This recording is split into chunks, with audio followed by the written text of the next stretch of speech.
Well, we went from one of the most boring, dullest primary elections in recent memory, and we're headed right into probably one of the most intense, exciting general elections in recent memory. And of course, the election come this November will all start with the presidency. And I know right now a lot of people may not be all that excited about Barack Obama and Mitt Romney, but guaranteed come November, as the ads start to mount and the interest starts to peak and everything, we all know that this will be the big election, and everybody will have their own opinion about Obama and Romney and whatever. Romney, of course, did win the Pennsylvania primary very easily. There had been a lot of interest that maybe Rick Santorum, that he might make Pennsylvania his last stand, and that he would try and heavily campaign here, but unfortunately that didn't happen. He suspended his campaign, and of course then he went on to lose very handily in Tuesday's election to former Massachusetts Governor Mitt Romney. So, but now it does set it up for the very interesting race come November. Pennsylvania will be absolutely crucial for Barack Obama if he hopes to win re-election. He's pretty much going to have to win Pennsylvania. So I'm sure it'll be very interesting. I'm sure both candidates will be making maybe not stops here, but I'm sure we'll be making stops in the Pittsburgh area. And it'll be interesting to see. 4 years ago, John McCain won and became the first Republican presidential candidate to win Fayette County since 1972, when Richard Nixon beat George McGovern. So whether or not Romney can continue that trend here in Fayette County, or whether Obama will be able to somehow win Fayette County, and then we'll see how he does in Pennsylvania, and it'll be a very big part of whether or not he can whether or not he can win re-election in the coming term. So this presidential election will be guaranteed, will be very exciting. There will be a lot of interest, there'll be a lot of talk, and it'll begin now. Let it start now. But all the way down the line, there's going to be a lot of interesting races. You have U.S. Senate. Bob Casey Jr. got 78% of the vote here in Fayette County. Of course, his dad always did very well, former Governor Bob Casey, and Bob Casey Jr. has followed in his footsteps whenever he was the Auditor General and Treasurer for Pennsylvania, and now United States Senator. But he'll be running against Tom Smith, who really kind of upset the apple cart there for the Republicans. Governor Corbett had endorsed Stephen Welch from Chester County out east. But Tom Smith just absolutely trounced him. Tom is from a businessman from Armstrong County, and apparently he spent one heck of a lot of money. They said he was spending $1 million a week, all kind of ads and stuff.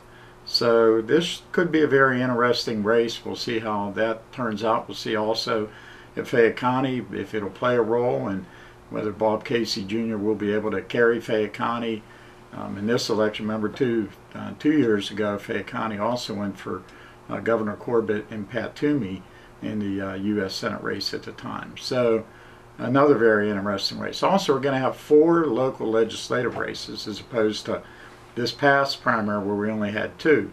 In the 51st Legislative District, incumbent Democrat Tim Mahoney will be running against Republican Gary Gearing. The two have squared off numerous times in the past. Gary has certainly run spirited campaigns in the past, and it should be another interesting race. Now, the other kind of twist with this is that Tim did run an aggressive write-in campaign on the Republican ballot. So it'll be interesting. We'll see over the next couple of days if Tim was able to get enough Republican votes made perhaps to be on both ballots. We'll have to see how that plays out. But right now it looks like there will be a race between Tim and Gary Gearing, rematch of sorts. In the 50th Legislative District, of course, you're going to have this whole spectacle of Bill DeWeese. Bill was sentenced for election fraud basically on Tuesday, on Election Day. He did step down, but he'll remain on the ballot for the next 2 years. and it doesn't look like he's going to step down. So, and we won't know until May 14th. He is going to be, that's the date that he has to go to prison. However, his attorney has filed an appeal, and also he has filed a motion asking that he be granted, that he be allowed to stay out of jail on bail until the appeal is heard. So it'll be interesting to see. Other defendants in these bonus gate have been sent directly to prison. So there is a possibility that Bill might have to campaign from prison. So you can imagine the embarrassment that could very well bring to the residents of the 50th District. And it could open a way for the Republican, Mark Fisher, who defeated George Toothman in Tuesday's primary, Waynesburg Borough Councilman, who'll be running, and really does kind of open the door possibly for Mark Fisher, Republican, to win that seat. So again, no matter how this plays out, it's going to be very interesting. We'll see what happens if Bill does stay in the race, if he campaigns for prison, or maybe if he'll be allowed out on bail, and so he'll be able to campaign for the seat. But unless the only way he can take the seat is if his appeal is heard and then the case is overturned before next January, when the legislature would be seated. So that doesn't seem very likely, but who knows? So again, this is going to be a very interesting race. And we have in the 49th Legislative District, Pete Daly won very easily over Randy Barley Tuesday in the Democratic primary. But he's going to go up against Richard Musafra from Monongahela.